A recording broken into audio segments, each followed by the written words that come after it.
இந்த வீடியோல TNPSC group 4 எக்ஸாம்ல ப்ரீவியஸ் இயர்ல கேட்ட ஒரு மேக்ஸ் கொஸ்டின் தான் பார்க்க போறோம்.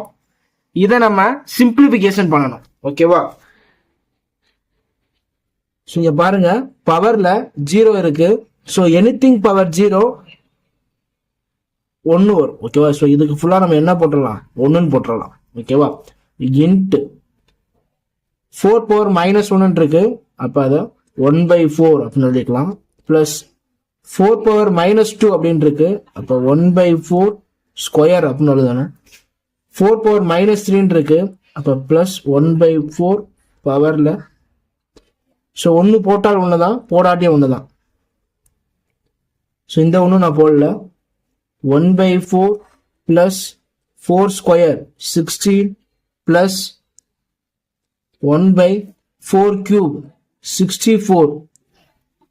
எல்சிஎம் எடுத்தோம் அப்படின்னா நம்மளுக்கு 64 தான் கிடைக்கும்.